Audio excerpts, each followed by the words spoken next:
Lângă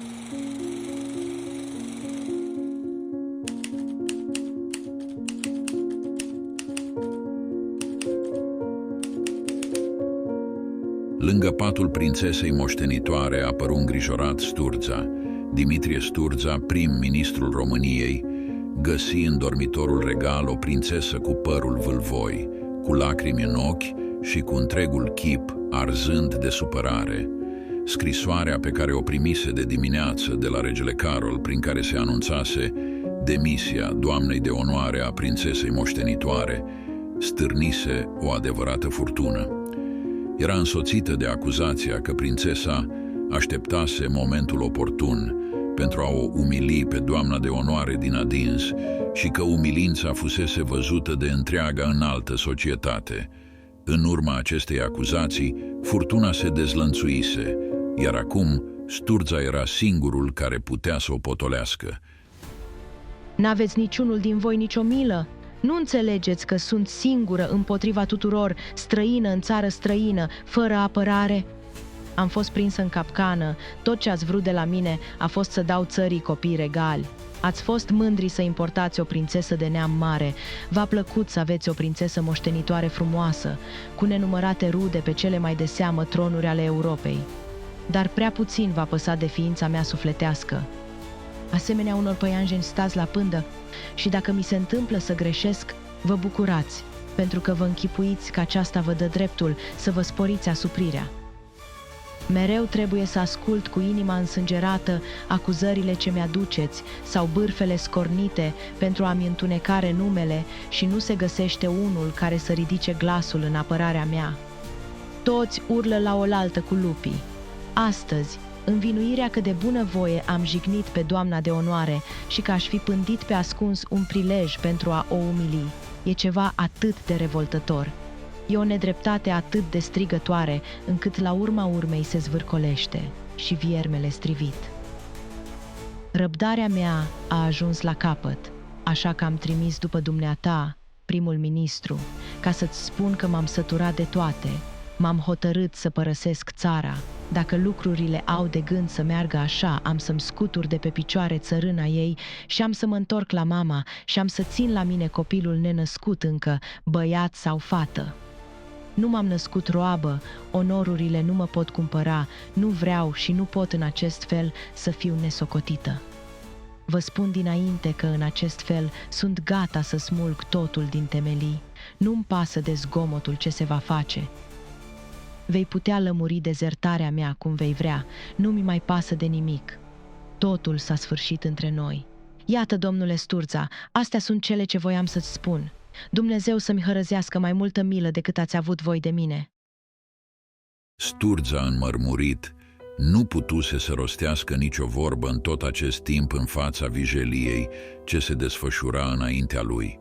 Stătea cu mâinile împreunate, încordat, cu o privire plină de groază, dându-și în sfârșit seama că ființa ce atâta vreme fusese prinsă în lanț acum se întorcea să muște mâna care ținea biciul.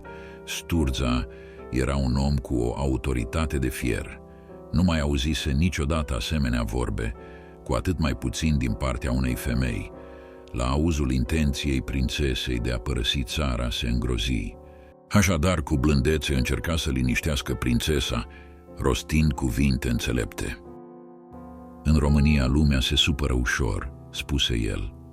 Dinastia este tânără și trebuie să înainteze încet și cu mare grijă. Regele Carol știe bine toate acestea și își dă seama cu înțelepciune că fiecare faptă trebuie să fie mai întâi bine chibzuită, de teamă să nu se facă vreo greșeală. Bineînțeles, nu e ușor, dar are o însemnătate fără margini. Continuă.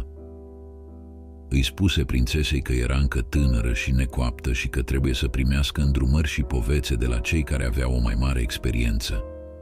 Că oamenii din această parte a lumii nu pricep purtările pline de libertate din Anglia și că, deși poate la curtea reginei bunice era un obicei să oferi locul din față în trăsură doamnei de onoare, aici este socotită o mare jignire, de aceea doamna avusese dreptate să se supere. Mai spuse Sturza. Voi căuta să împac lucrurile și voi arăta că nu a fost cu premeditare.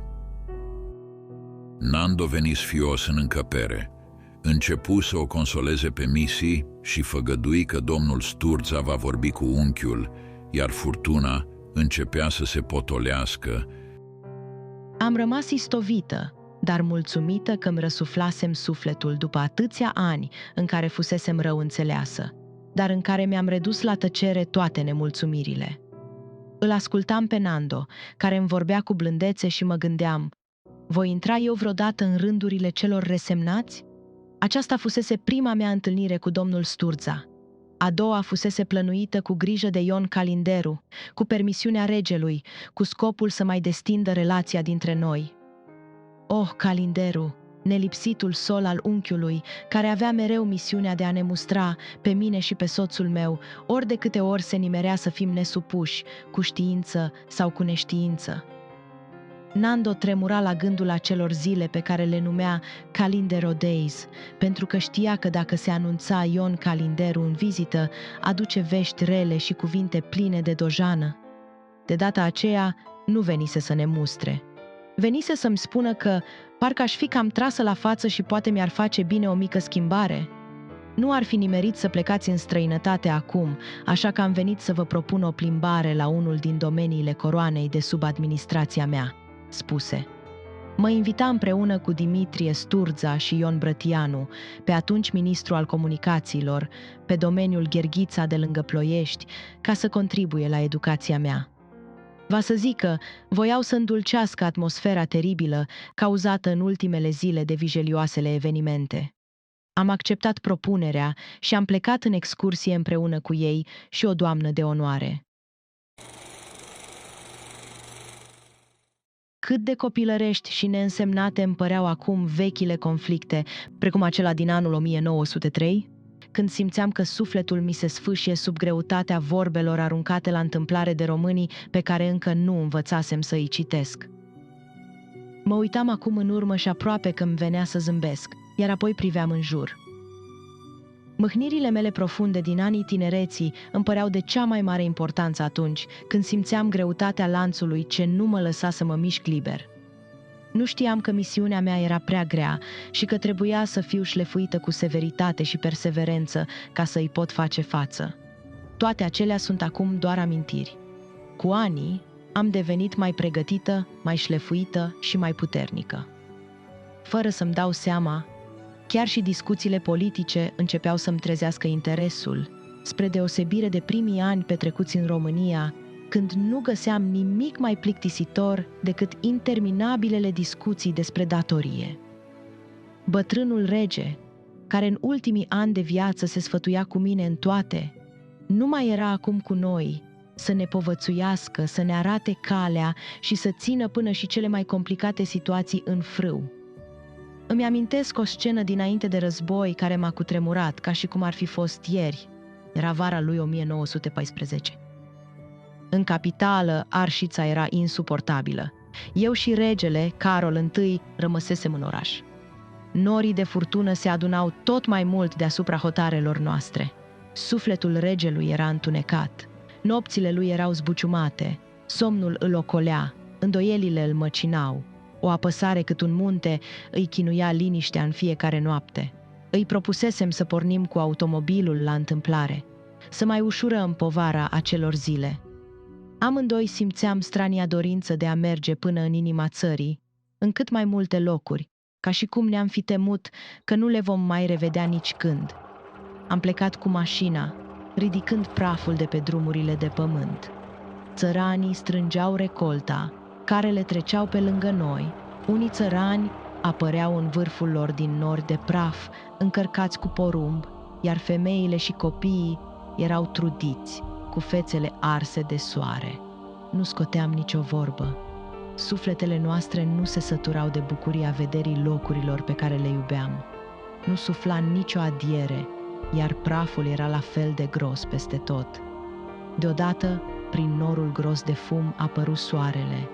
Un soare foarte mare și nefiresc de aproape, ca o viziune. Ne-am oprit din goană să îi admirăm măreția, când de lângă noi se auzi din gura unui țăran bătrân: E soare de război, un soare însângerat e semn de bătălie. Nu înțelegeam de unde vine vocea. Crezusem că-mi imaginez.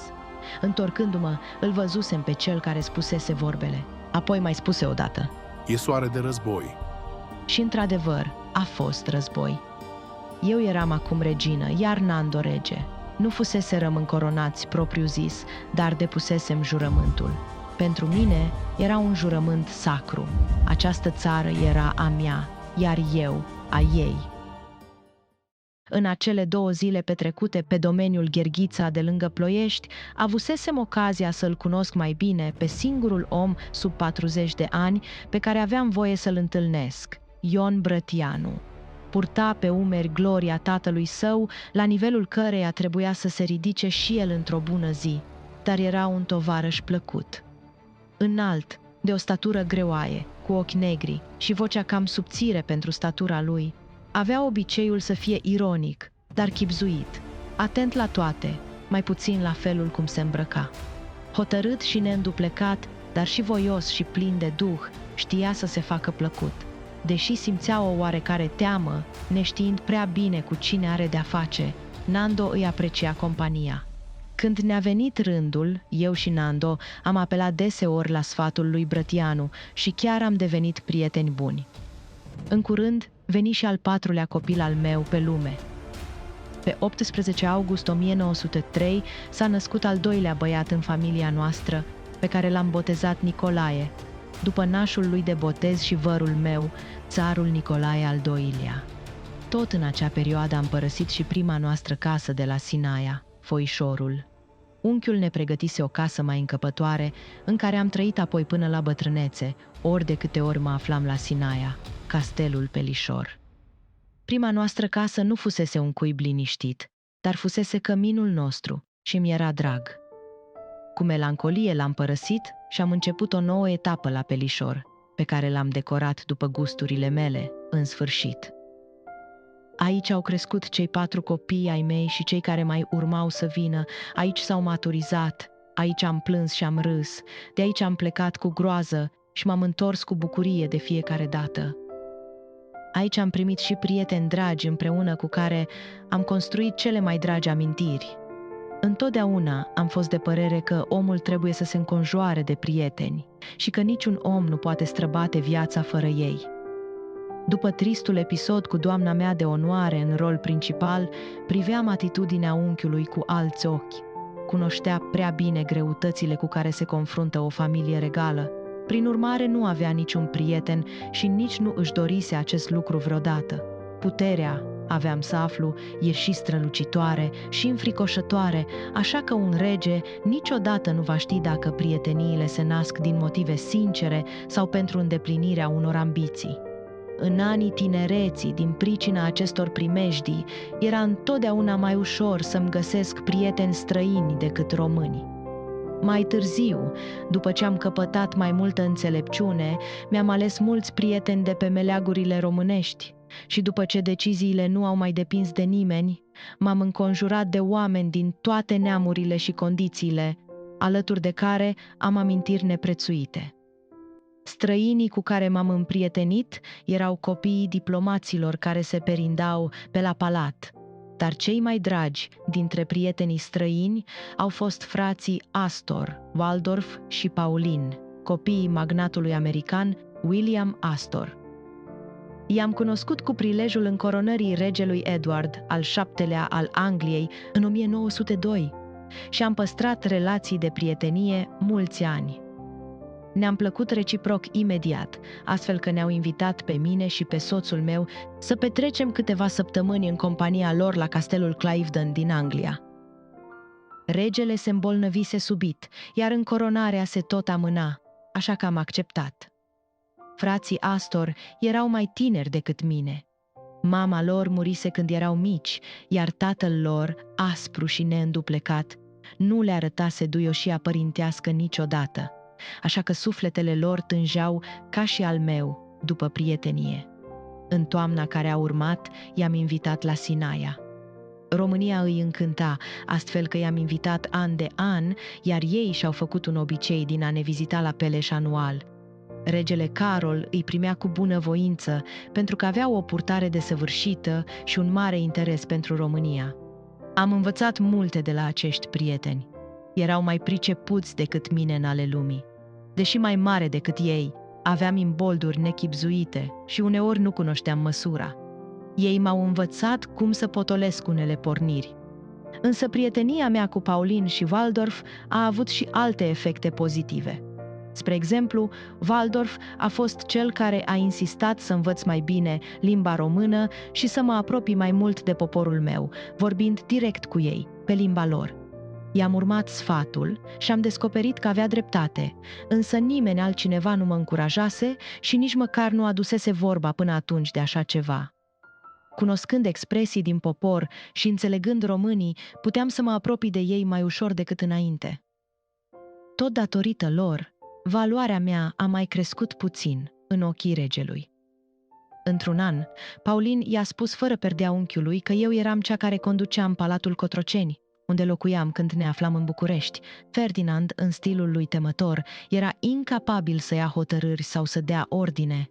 Regele, după cum considera că este firesc, aduna solicitări pe care îi le trimitea lui Ferdinand, crezând că le duce la îndeplinire. Abia în 1903 a aflat că nu era așa. După ce am făcut o situație a conturilor palatului, i-am arătat regelui câte datorii se strânseseră și că situația era destul de gravă. Ferdinand nu putea pur și simplu să facă verificările și să le discute cu regele pentru că era prea înfricoșat. De atunci, atitudinea unchiului față de mine s-a schimbat. A plătit datoriile, dar ne-a cerut dobândă, iar pe mine a început să mă trateze cu mult mai mult respect. Această mică victorie i-o datorez scumpei mele prietene, Paulin. Timp de 4 ani ne-au vizitat, iar după ce s-au căsătorit, cum fusese și firesc, relațiile noastre s-au răcit. Când copiii mei au mai crescut, viața mea socială s-a mai lărgit. Eram încă tânără când au intrat în viața mea câteva doamne române, cam de vârsta mea. Nadeja Știrbei, Maruca Cantacuzino, Elena Suțu, Elena Crețianu, Sibil Crisoveloni, Marta Bibescu și altele. Dintre toate, cu Maruca Cantacuzino am legat cea mai strânsă prietenie. Era înaltă, frumoasă, cu ochii negri și eluda mândrie prin toți porii. Avea o fire originală, deși era deosebit de ciudată uneori. Era căsătorită cu fiul cel mare al nababului și trăia după propriul plac, fără să îi pese vreodată de vreo critică. Nu accepta nicio invitație nicăieri, din cauza fricii de mulțimi, dar ne invita des la ea acasă, unde stăteam aproape pe întuneric, căci mai avea o mare frică, frica de lumină. Deseori îl invita pe George Enescu, pe care îl ascultam cu cea mai mare admirație. Avea un râs molipsitor și idei dintre cele mai caragioase care ne distrau pe toți. În camerele ei întunecoase, unde ardea doar un foc mare într-o vatră, musafirii care se străduiau să ajungă la noi se împiedicau mai mereu de câte un scaun sau alte obstacole pe care era aproape imposibil să le vezi în acea veșnică obscuritate. Grupul meu de prietene tinere erau pe placul regelui Carol, care începuse să mă prețuiască. Prefera să petreacă uneori momente de relaxare cu noi, care eram active și petreceam timp în aer liber, decât cu grupul de doamne mai în vârstă al reginei Elizabeta.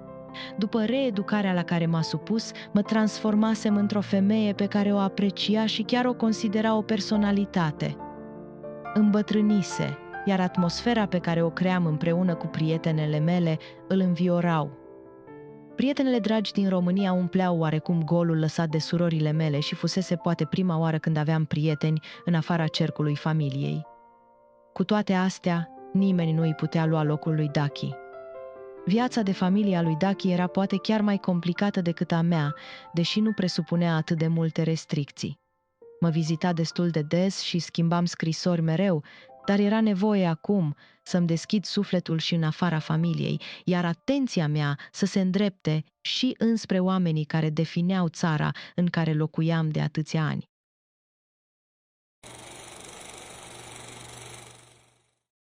Căsnicia mea nu a fost fericită. Precum își dădeau seama prietenii, rudele noastre și chiar și mama, cea care plănuise uniunea noastră, eu și Dachi fuseserăm aruncate în căsătorii izbitor de nepotrivite, iar asta se vedea din ce în ce mai mult pe măsură ce treceau ani. Cu toate acestea, eu și Ferdinand am fost binecuvântați cu 6 copii. De la nașterea lui Nicolae, Nichi, cum îl alintam noi, din 1903, au mai trecut încă 6 ani până la următorul copil. După primii 2, am hotărât că nu era cazul să avem un copil în fiecare an. Așadar, Ileana s-a născut în iarna anului 1909, pe 5 ianuarie, la Cotroceni. De la nașterea primului meu băiat și până atunci trecuse mult timp. Carol avea deja 16 ani, când am strâns în brațe noua viață și am ascultat cele 21 de tunuri, am fost fericită. Acum nu mă mai supăram când auzeam spunându-se că fiii mei aparțineau țării, ci mă mândream. Între 17 și 35 de ani e o mare diferență. Până în acel moment, înțelesesem însă ce este răbdarea și năzuința și că fiecare om are nevoie de un țel. Nu mi-a fost ușor să învăț că toți trebuie să servim într-un fel sau altul, dar după ce am învățat această valoroasă lecție, personalitatea unchiului îmi părea mai tolerabilă. Nu era nici el fără de cusur, iar în unele privințe se înșela amarnic, dar era cel mai serios om pe care îl cunoscusem. Avea convingeri adânci și iubea mult România. Avea o purtare dreaptă de la care nu se abătea niciodată. Ileana s-a născut și ea cu această însușire de a deosebi răul de bine. Această însușire a ei nu se arătase în ceilalți copii ai mei. Nu trebuia să o învețe nimeni ce e bine și ce e rău. Știa legea binelui și nu se îndepărta de ea. Mă privea cu ochii ei albaștri pătunzători, cercetându-mă, și părea că îmi cunoaște fiecare emoție cu o limpezime de care uneori mă miram. A fost un copil cu minte, voios, neîncrezut, plin de viață și bun. 4 ani mai târziu, în ianuarie 1913, când s-a născut Mircea, cel de-al 3-lea băiețel al meu, Ileana l-a iubit din prima secundă cu o pasiune maternă, iar Mircea o adora pe ea mai presus de oricine. Erau foarte diferiți cei 6 copii ai mei. Carol a fost răsfățat de toată lumea când era mic.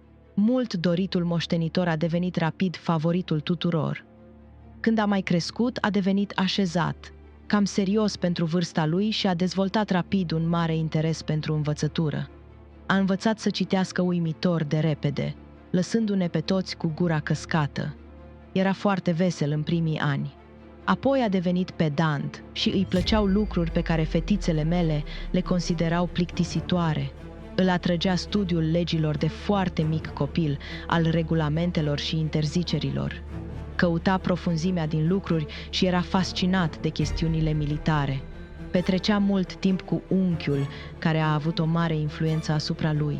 Avea numai 3 sau 4 ani când mânuia o mică sabie și mergea în fața soldaților când se schimba garda, foarte sigur pe el. Mai târziu, când a venit vremea să primească un preceptor, mi-am dat seama încetul cu încetul că ceva nu funcționa tocmai cum trebuia. Era ceva tulburător în felul cum se dezvolta și am înțeles ce fusese când deja era prea târziu. Unchiul îi selectase un preceptor elvețian în care credea cu tărie. Îi fusese recomandat de persoane de încredere, dar la fel cum mai greșise înainte, a greșit și de data aceasta. Naționalitatea elvețiană nu garanta sănătatea mentală a acestui om care era un mare susținător al socialismului și pe deasupra un nevropat. Domnul Z, cum îi spuneam noi, îi umplea mintea lui Carol cu îndoieli despre menirea lui de prinț și de oștean, îi zdruncina ideile despre religie și se ținea prea puțin de scopul pentru care fusese angajat. Unchiul îl vedea rar, iar când se întâlnea cu regele era sfios și respectuos. În timpul meselor cu mine și Nando, în schimb, avea accese supărătoare de melancolie și mizantropie. Era ursuz și avea grijă ca nimeni să nu fie vesel în preajma lui. Unchiul nu a vrut să-și recunoască greșeala, iar nouă nu ni se luau în considerare dorințele. Abia când doctorii Romalo și Mamulea și-au dat seama că domnul Z prezenta simptome grave și că avea un efect nociv asupra micului Carol, a început unchiul să cerceteze situația. În primă instanță, a decis ca domnul Z să rămână la noi în ciuda defectelor lui. La insistențele doctorilor, a acceptat într-un final să fie înlocuit. Răul prinsese rădăcini deja în mintea lui Carol, iar eu și Nando priveam situația neputincioși, învinovățindu-ne că nu ne-am opus mai puternic voinței regelui. Apoi mi-a venit o idee. Știind care a fost educația pe care au primit-o soțul meu, dar și unchiul la Potsdam, am propus o schimbare de atmosferă pentru Carol. Ciudat este că tocmai eu, o englezoaică, am venit cu ideea ca fiul meu să apuce calea educației pe care au avut-o și cei doi predecesori germani. Unchiul s-a arătat plăcut surprins și a acceptat după o lungă tărăgăneală. Așadar, Carol a fost trimis la Potsdam în 1914 în regimentul 1 al Gărzii Imperiale, unde și-a continuat educația în compania generalului Perticari, un om înțelept care fusese odată aghiotant al regelui Carol. S-a obișnuit repede cu noua lui viață, ba chiar îi plăcea. În primăvara aceluiași an, eu și Nando l-am vizitat în Germania. Se părea că de această dată am luat decizia corectă. Elisabeta, prima noastră fiică, a fost de la început foarte serioasă și tăcută, austeră. Avea o fire caldă, dar niciodată nu era prea vorbăreață. Îi plăcea să stea singură mult timp. Era frumoasă, cu trăsături clasice și deseori se uita la oameni sfidători, pe sub sprâncene. Carol avea o tendință ciudată de a o subjuga, însă ea rămânea în continuare tăcută, în ciuda neplăcerii pe care i-o cauza. Talentată, cu o imaginație foarte bogată, iubea arta și a devenit o pricepută pictoriță mai târziu. Într-una din cărțile mele am adăugat ilustrații create de ea, care sunt absolut superbe. Ea a fost cea care m-a încurajat să scriu basme, spunând că nu ar trebui să las să se piardă acele imagini idilice create de mintea mea despre tărâmuri minunate. Abia apoi a aflat și Carmen Silva că m-am apucat de scris. Elisabeta petrecea mult timp cu Anti, căci era nepoata ei preferată. O iubea pe mătușa ei, dar se simțea deseori ciudat să participe la toate scenele ei artistice exagerate și jocurile ei năstrușnice care o făceau să se simtă rușinată pe biata mea copilă. În schimb, îi plăcea să stea lângă bunicul ei. Când se afla în preajma tatălui meu, se așeza lângă el tăcută, fără să-i pună vreo întrebare. Își așeza un scăunel mic și caragios lângă scaunul lui, mult mai mare, și stătea în tăcere lângă el, așteptând să își citească ziarul sau să fumeze o țigară de foi. Când tata se muta în alt colț, Elisabeta își trăgea scăunelul după ea și se așeza lângă bunicul ei, foarte mulțumită, dar la fel de tăcută. Mignon a fost cel mai vesel copil al meu, plină de răbdare și blândețe. Era mereu de acord cu orice îi se propunea, nu se supăra, nu poruncea, nu domina niciodată. Avea un păr foarte blond și des. Era mereu gata să ajute pe oricine. Când îi vedeam personalitatea atât de vioaie și de deschisă și sufletul atât de curat și pur, simțeam că o iubesc cu toată ființa mea. După ce a mai crescut, Mignon exagera cu mâncarea. Îi plăcea să mănânce toate bunătățile și era foarte fericită când primea mâncare bună. După ce au mai crescut, le tachinam pe ea și pe Elisabeta spunându-le fiicele mele grase. Nicky era fermecător, spre deosebire de fratele lui mai mare, Carol. Era nostim și neascultător, mereu în acțiune, nu putea sta locului nicio clipă. Era stăpânitor și agresiv, îi plăcea să dea ordine și să facă glume pe seama altora. O trăgea de păr pe Mignon ca să se amuze, dar în ciuda păcatelor lui, mereu obținea ușor iertarea datorită farmecului pe care îl folosea cu bună știință. Nici măcar regele nu îi se putea împotrivi. Îl lua în lungi plimbări cu el și, în ciuda nebuniilor lui, avea darul de a-l înviora pe unchiul. Ajunsese să fie distracția regelui, astfel că bătrânul suveran nu rezista nicio zi fără Nicky. Nicolae e într-adevăr ceva de necrezut, spunea unchiul deseori cu zâmbetul pe buze. Ileana, cum am mai spus, a fost un copil deosebit de cuminte, cu simțul datoriei față de omenire, cum n-am mai văzut până atunci. Era plină de dorința de a-i face pe alții fericiți și așa a fost cât am trăit. Politețea era o altă mare calitate a fetiței mele, pe care deseori am numit-o copilul sufletului meu. Îmi amintesc un episod de pe când avea numai 7 ani. Luam prânzul în familie, când Ileana a observat că ofițerul de serviciu nu avea cu cine să stea de vorbă. S-a scuzat de la masă și a plecat din partea regală a mesei, așa cum se numeau locurile în care ședeam noi, pentru a-și lua un scaun și a se așeza lângă ofițer. Pentru a evita ca ofițerul să se simtă ciudat, a început o conversație foarte cordială cu el, care ne-a uimit pe toți. Astfel de episoade au devenit, însă, la ordinea zilei, pentru că Ileana știa mereu, instinctiv, tot ce trebuia făcut. Mircea, dragul meu Mircea, era un copilaș frumos, care se dezvoltase puțin mai încet decât ceilalți frați ai lui. A devenit foarte energic, foarte repede și îi punea deseori pe adulți în încurcătură. Bona lui engleză nu a avut o viață ușoară cu el. Îi plăcea să se joace cel mai mult cu Ileana, care era mai mult decât o soră pentru el. Cu el vorbeam întotdeauna românește. Scumpul meu băiat nu a apucat să ne arate cum era el de fapt, pentru că l-am pierdut prea repede. Dar despre acest dureros și cumplit eveniment am să povestesc mai târziu. Astfel erau copiii mei, în prima parte a vieții lor. Viața la palat a fost o viață privilegiată și au primit cu toții o educație bună. Pe măsură ce au trecut anii, fiecare și-a dezvăluit personalitatea în chip diferit. Calitățile mele de mamă au fost îndelung criticate, s-au făcut multe comentarii despre viața mea amoroasă și paternitatea copiilor și s-au creat multe gelozii. Deseori, gâlceava a apărut chiar și între ei pe aceste teme. Eu pot să spun atât. Am fost o mamă pătimașă, implicată, cu toate restricțiile pe care le-am avut și nu-mi plăcea să stau departe de copiii mei. În ciuda conflictelor și a criticilor, am încercat să le fiu aproape întreaga lor viață, până când nu s-a mai putut. Defectul meu a fost acela că nu sufeream să dojenesc pe nimeni. Nu-mi plăcea să fiu eu criticată și, prin urmare, nu puteam nici să-mi critic copiii. Din nefericire, am aflat că prea puțină severitate poate fi la fel de primejdioasă ca severitatea în doze prea mari.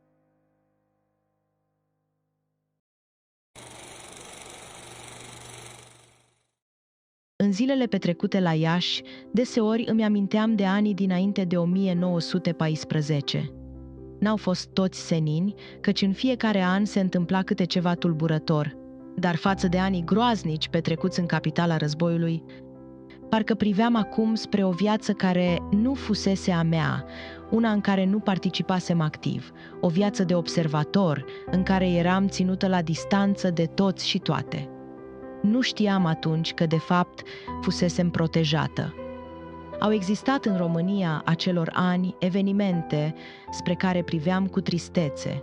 Tocmai pe când generația bătrână și cea tânără a familiei noastre învățase să trăiască într-o oarecare armonie, a venit să ne zguduie pe toți anul 1907. Pe atunci, încă nu eram tocmai coaptă, iar gândirea mea politică nu era suficient de matură. Abia începusem să pricep care sunt primejdiile care pândesc stabilitatea țării, deci nu aveam nicio putere de decizie, dar începusem să-mi formez propriile păreri. În anul 1907 era la putere Partidul Conservator, condus de Gheorghe Cantacuzino, cu liberalii mereu la pândă, gata să le ia locul. Conservatorii ignoraseră prea mult timp nemulțumirile țăranilor din Moldova, care erau asupriți și săraci. Cereau împărțirea marilor proprietăți și o mai bună retribuție a muncii câmpului, dar nimeni nu îi asculta. Valurile de nemulțumire au culminat cu groaznice răscoale țărănești și o potolire și mai groaznică a situației prin forța armată la comanda generalului Averescu. Mulți oameni au murit în urma acestei greșeli. În final, au fost stabilite legi noi pentru ocrotirea muncitorilor câmpului și împărțirea marilor pământuri, în special pentru islazuri. S-a înființat și așa zisa casă rurală, care îi ajuta pe țăranii săraci să cumpere până la 5 hectare de pământ. Încetul cu încetul, situația s-a liniștit. dar consecințele au fost grave. Abia atunci mi s-au deschis ochii asupra situației românilor și am putut să privesc politica altfel, cu un ochi critic. Ajunsesem o ființă în toată firea, iar astfel de lucruri primiseră de acum altă însemnătate pentru mine. După ce l-am adus pe lume pe Mircea, am început să simt greutatea anilor care treceau. Tinerețea mea începea să se destrame, iar o flebită nemiloasă m-a țintuit la pat pentru 3 luni chinuitoare. În acele zile întunecate, când boala mă ținea prizonieră într-un trup slăbit, am simțit pentru prima dată cât de fragilă era pacea în jurul meu. Primul război balcanic arunca o umbră grea asupra țării noastre, iar zvonurile despre posibila implicare a României în conflict îmi stârneau o teamă profundă. Unchiul venea zilnic la patul meu, împovărat de grijile unei națiuni pe marginea prăpastiei. Îmi vorbea despre tensiunile politice, despre presiunile oamenilor lui Tache Ionescu, care cereau să ne alăturăm grecilor, sârbilor și bulgarilor împotriva turcilor. Deși în trecut discuțiile despre politică mi se păreau plictisitoare, acum deveniseră o legătură vitală între noi, un fir subțire care ne apropia mai mult ca niciodată. Gândul că războiul ar putea izbucni în timp ce eu eram prizonieră în propriul corp mă îngrozea. Faptul că unchiul, cu dibăcia sa politică, a reușit să ne țină departe de acest conflict a fost o ușurare imensă. Dar încercările nu s-au oprit aici.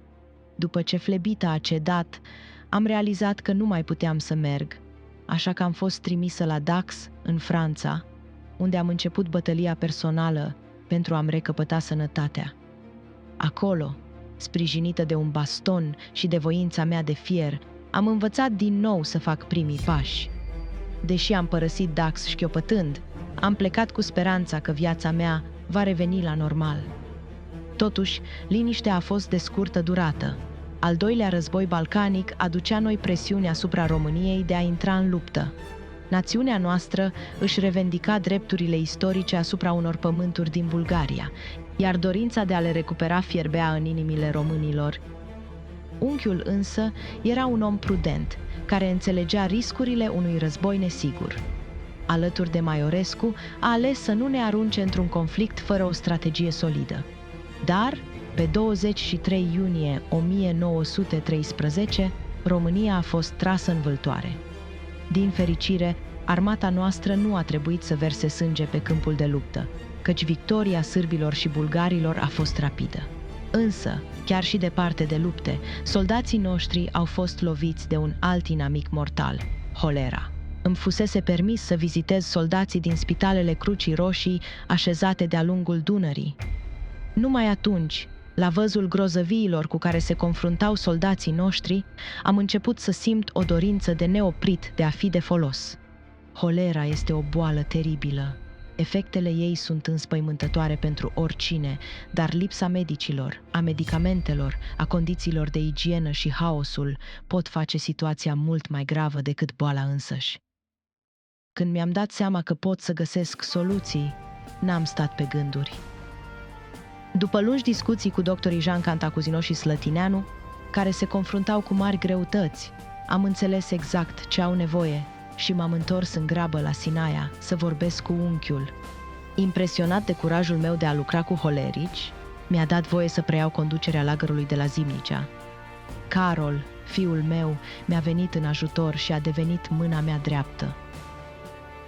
Doamna Mavrodi, doamna mea de onoare, doamna Perticari, fiica doctorului Davila și alte voluntare, m-au însoțit și am lucrat foarte bine împreună. Am petrecut 2 săptămâni în acel lagăr. Munca era grea, priveliștea groaznică, dar greutățile erau cele care ne sporeau curajul și energia. Nu mă pricepeam să îngrijesc bolnavii, dar știam să coordonez. Găseam soluții pentru probleme și toată lumea se putea baza pe mine. Marele meu avantaj era acela că nu oboseam și nu mi era frică de boală, iar cea mai mare bucurie o simțeam când vedeam soldații noștri vindecați, trecând apa și ajungând sănătoși pe malul românesc, însuflețiți și atât de bucuroși să revină pe pământul lor, încât se rostogoleau în țărână. Doctorii și-au dat seama că nu sunt o piedică în calea lor, ci un bun colaborator, așadar ne-am împrietenit repede. Această experiență mi-a fost de mare folos. M-a călit și m-a pregătit pentru cele ce aveau să urmeze, care erau mult mai multe și mai rele. În ziua când am plecat, l-am rugat pe Nando să vină cu mine și am făcut un uriaș parastas în mijlocul câmpiei, urmat de o slujbă de tedeum de mulțumire pentru că scăpasem de molimă. Am câștigat foarte mulți prieteni în acea neagră perioadă. Acești ani, deși tulburați de răscoale, războaie și holeră, au venit și cu momente fericite, unele chiar de neuitat. Vizitele regale pe care le-am primit la București și Sinaia au fost mereu prilej de sărbătoare, precum și momentele neprețuite, alături de mama și surorile mele când ne puteam vizita, sau cele cu însemnătate istorică, cum a fost încoronarea vărului meu, George al V-lea, regele Angliei, și a soției lui, May, la care am participat împreună cu Nando ca reprezentanți ai României. Vizita împăratului Franz Ferdinand, a țarului Nicolae al II-lea împreună cu familia, a kaiserului Wilhelm al II-lea, a reginei Olandei, a regelui Ferdinand al Bulgariei sau a regelui Gustav al Suediei, au fost toate momente fericite, când întregul palat prindea viață, când ne străduiam cu toții să organizăm evenimente cât mai reușite și să stabilim relații cât mai armonioase. Fiecare suveran venea cu ciudățeniile lui, uneori amuzante, alteori ridicole, încercând să arate cât mai bine și să facă o impresie cât mai plăcută. Eu și copiii mei ne bucuram de astfel de vizite care spărgeau monotonia și care ne formau, fără să ne dăm seama. Astfel de momente nu vom mai trăi nici când. Tot în acești ani, evoluția tehnicii ne-a adus o nouă bucurie. Invenția automobilului ne-a schimbat viețile în bine. Niciodată nu visasem să ajung dintr-un oraș în altul sau chiar dintr-o țară în alta atât de repede. Când am început să folosim primul automobil, nimic nu ne mai părea prea departe și parcă eram vecini cu toată lumea. Unchiul era și el încântat de această nouă modalitate de a călători și nu s-a împotrivit niciun moment. Dimpotrivă, mersul cu mașina a ajuns să fie una din plăcerile bătrâneții lui. Dar cel mai important lucru dintre toate care au avut loc în anii dinaintea războiului a fost altul. Formarea mea ca adult, trezirea mea la realitățile vieții, preschimbarea mea dintr-o străină într-o româncă, pentru că așa mă simțeam. Trăiam în România, îi vorbeam limba, îi cunoșteam oamenii, bucuriile și problemele, le trăisem și eu pe unele dintre ele, îi știam cântecele și poeziile, plaiurile și munții, drumurile prăfoase, satele și bulevardele, arhitectura și istoria, oamenii buni și oamenii răi. Aici îmi era familia, aici îmi erau și prietenii. Aceasta era casa mea. Nu încăpea îndoială în sufletul meu că aceasta era țara mea și că eu eram a ei. În 1913 am vizitat-o pe mama în Germania, în casa ei din Bavaria. Era toamnă. Nu știam că va fi ultima vizită. Următoarea dată când planificasem să o vizitez acolo, planurile au fost anulate cu totul. Franz Ferdinand și soția lui fuseseră uciși. Acum nu mai era momentul pentru călătorii.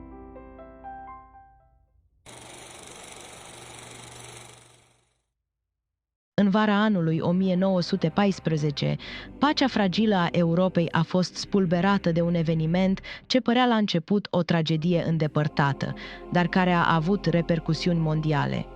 Asasinarea arhiducelui Franz Ferdinand al Austro-Ungariei și a soției sale, la Sarajevo. Un eveniment îngrozitor care a declanșat un lanț de alianțe și răzbunări ce au dus la izbucnirea Marelui Război. Regele Carol I, omul care a condus România cu o mână fermă și a transformat-o într-un stat modern, a fost profund tulburat de aceste evenimente. Era bătrân și obosit. Avea o expresie îngrijorată, fața lui era slăbită și avea o paloare ca de ceară. Urmărea oră de oră desfășurarea evenimentelor și când și-a dat seama că acest conflict nu va avea o finalitate pașnică, ajunsese să fie mai muncit de griji decât oricine. În casa noastră, fiecare înțelegeam că România va trebui să se implice în război mai devreme sau mai târziu, de o parte sau de cealaltă. Ne uitam unii la alții cu spaimă, însă conflictele nu au întârziat să apară. Nando, un om al datoriei, era prins între obligațiile sale față de familia sa germană și poporul român. Deși inițial înclinat spre o neutralitate favorabilă puterilor centrale, a fost influențat din ce în ce mai mult de argumentele aduse de mine și de consilierii noștri de încredere. Pe de altă parte, poziția mea era clară și fermă. Încă de la început am simțit că România trebuie să se alăture Antantei. În fiecare discuție am încercat să-l conving pe Nando că doar printr-o astfel de alianță putem spera la îndeplinirea visului nostru național, unirea tuturor românilor. Dorința regelui Carol ar fi fost să-și mențină țara departe de conflict, dar și-a dat seama că neutralitatea era imposibil de menținut pe termen lung.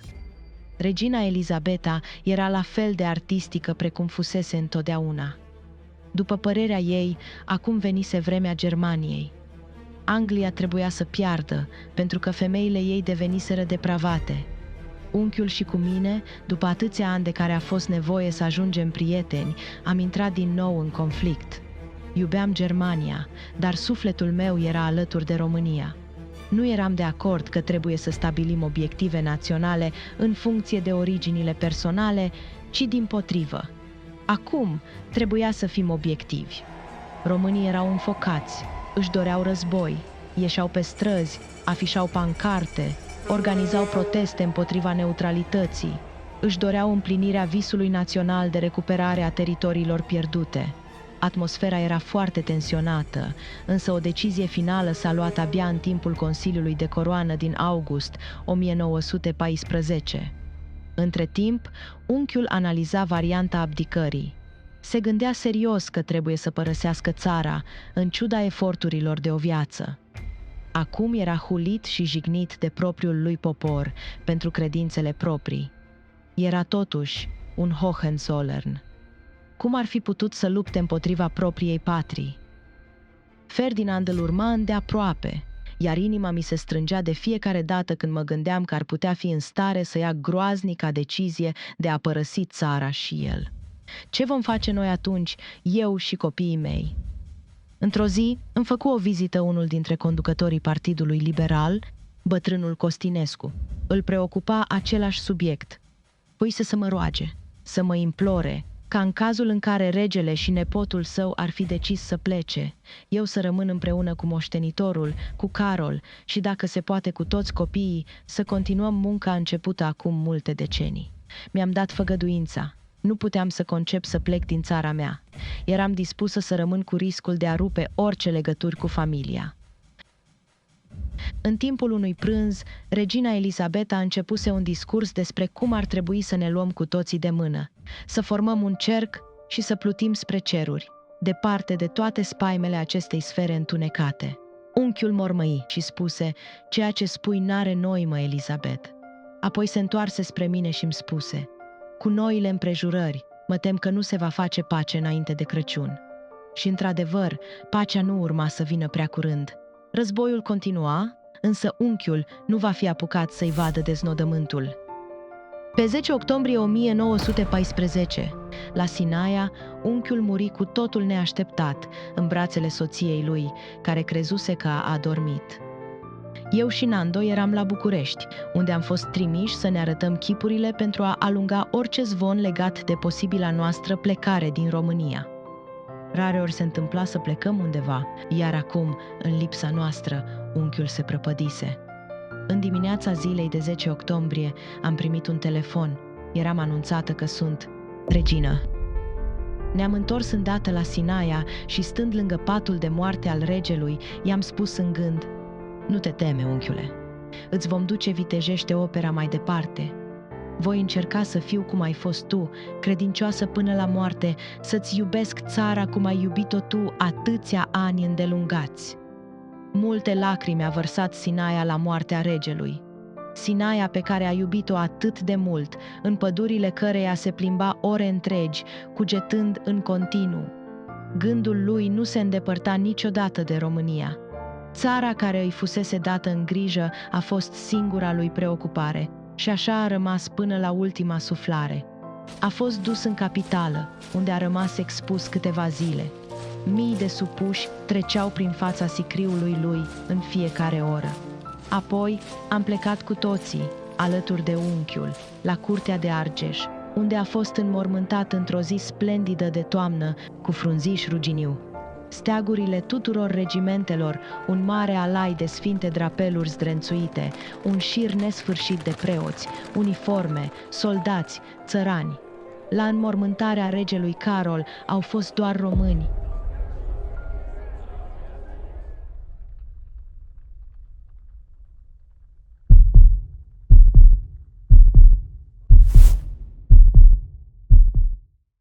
Anti și-a depus armele și s-a mutat la curtea de Argeș să fie cât mai aproape de soțul ei. A mai trăit puțin peste un an. A murit cu mâna între-a mea din cauza unei pneumonii la revărsatul zorilor pe 2 martie în 1916. A fost înmormântată lângă unchiul.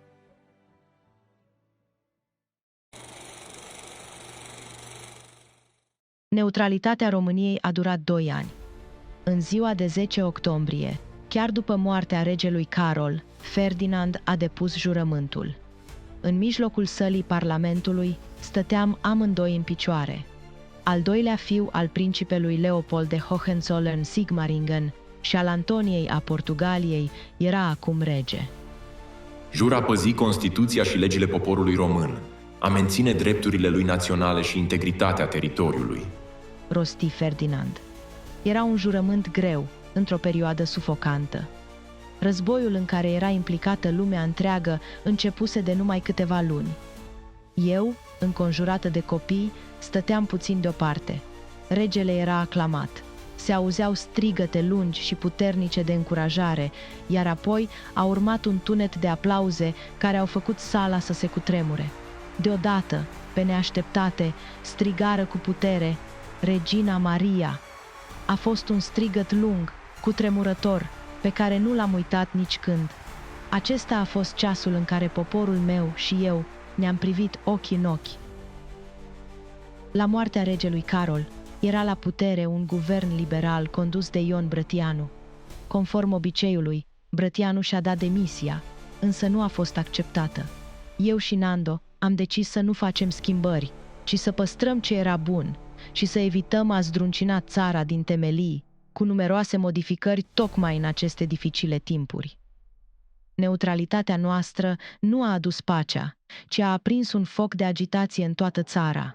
Zvonuri neliniștitoare circulau necontenit, iar eu și Nando eram asediați din toate părțile de insistențele țărilor deja implicate în război. Rusia și Germania, ca niște prădători tăcuți, își strecurau influența prin oferte de sume colosale, sperând să ne atragă în războiul lor sângeros. În acest vârtej de tensiuni, legăturile de familie s-au rupt, conflictele au devenit aproape un obicei zilnic, poporul fierbea de furie, iar Nando, prins între loialitate și datorie, era tot mai indecis. Politicienii noștri, temători și nesiguri, nu reușeau să aducă lumina necesară în aceste vremuri întunecate. Românii, cu inima plină de speranță și așteptări, erau nerăbdători să intrăm în război. Miza era enormă. Datoria noastră era să protejăm țara, dar și să împlinim dorințele arzătoare ale poporului. Însă vremurile nu erau de partea noastră. Situația diplomatică era într-o stare dezastruoasă. Franța și Rusia, odată aliați, se aflau acum în dezacord profund asupra rolului nostru.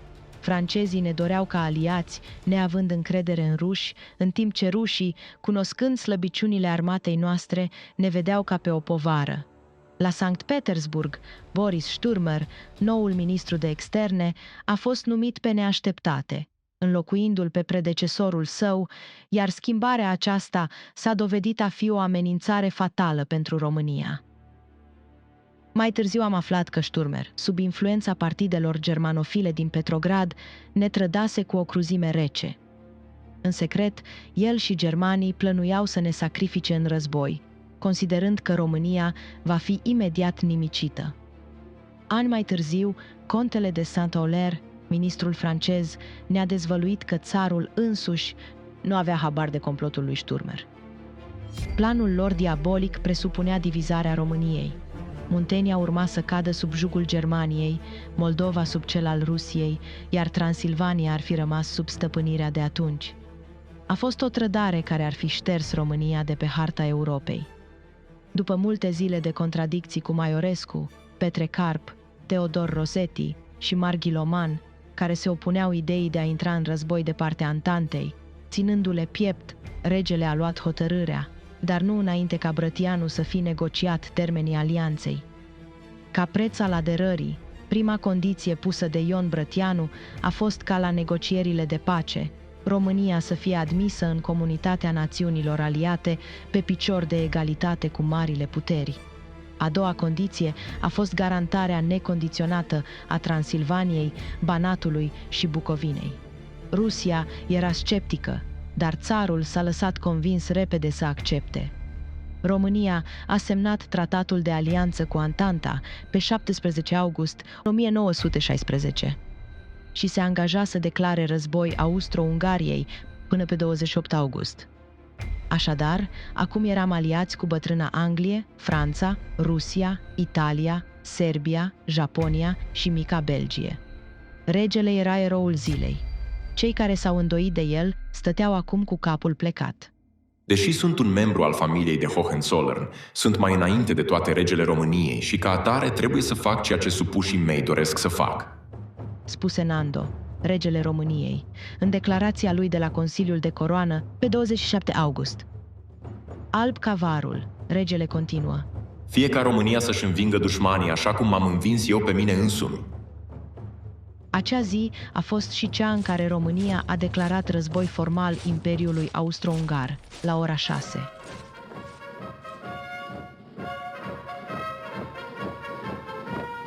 Drumul, topa bate drumul la plămâni, cu sacul legat în spate cu armele în mâini. Fie din cu soare sau cerul noroc, fie bănițoare.